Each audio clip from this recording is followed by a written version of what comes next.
Well, howdy, you little farm fresh chicken nuggets. It's me, your favorite farmer Carl. I don't know if you remember, but I'm gonna be at this farm all month. My cousin Cletus is out of town and I'm in charge of this whole farm. Isn't that incredible? I can tell you what, just in my first week here, I learned a whole lot. Specifically, 3 things. Number 1, do not sneak up on animals, especially the big ones. I tried to scare my horse the other day and wowza.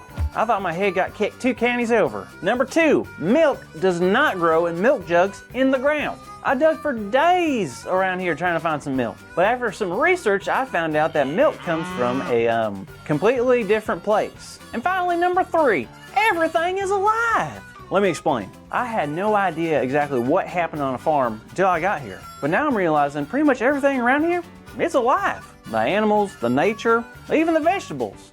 I mean, I have things like this growing in the ground. They're getting bigger and changing every day. Everything is alive. Including Jesus. Who said that? You guys hear that? Was that a goat? Nope, not a goat. Just your best friend, Grace. How you doing, Mr. Farmer Carl? Oh, Grace. Hey, I'm doing good. I was just telling the kids how it seems that everything around here seems to be alive. And wait, did you say Jesus was alive too? Oh yeah. Sorry, I just got excited. I just finished my Bible reading for the day and it was the perfect reminder. Oh, well, tell me more. Awesome.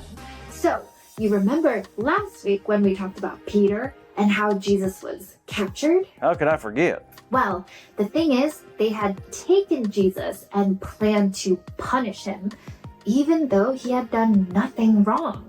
He didn't even get a fair trial where he could make his case. All the people in power had already made up their minds to sentence Jesus to death.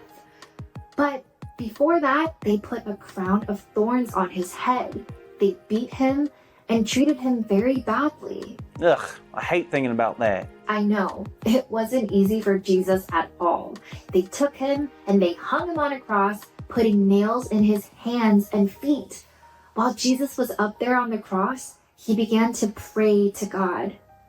Other people who were there heard him and watched. Eventually, Jesus became weak, his body gave up, and Jesus died on that cross.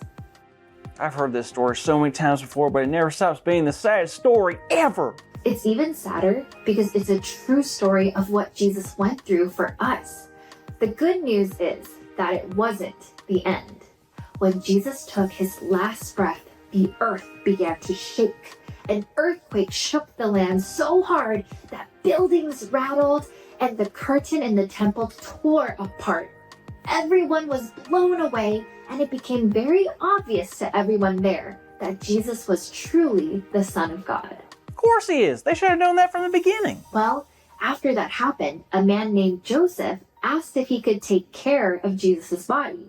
When he got the permission, he placed Jesus' body inside a tomb that he had made himself.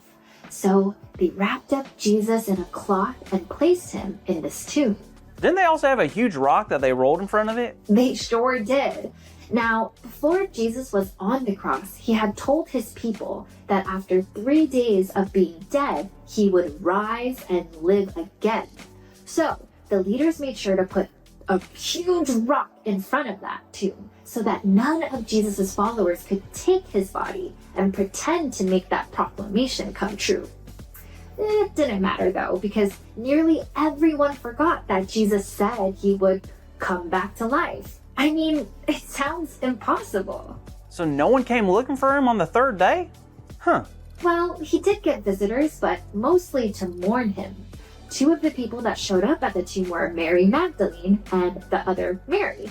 They both saw something spectacular. A cow doing a backflip off a tractor in a cornfield? Not quite. It was an angel. The angel looked at Mary and the other Mary and said, "Do not be afraid, for I know that you are looking for Jesus, who was crucified. He is not here. He has risen." Woohoo! Yeah, Jesus! Yeah! This was the moment that changed everything.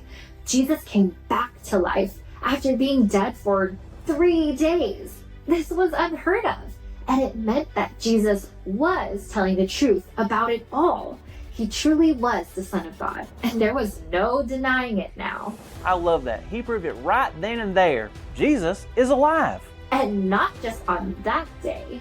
What do you mean? Well, Jesus was not only alive that third day, but he went on to live forever. Today, tomorrow, forever. And I don't know about you, but I find such joy in that. Even death couldn't hold Jesus down. Wow, that actually gives me a lot of confidence. Like if Jesus can defeat death and everything else, I feel like I can face anything in my life or whatever this farm throws my way. You are exactly right. Hey there, my farm friends. Our exciting big idea today is Jesus is alive today and every day. So let's shout it out loud on the count of 3, okay? So loud it'll make the roosters jealous. 1, 2, 3. Jesus is alive today and every day. Perfect. Wonderful job. Now, I better get out of here, but make sure to tune in next week, okay? Alrighty, I'll see you later.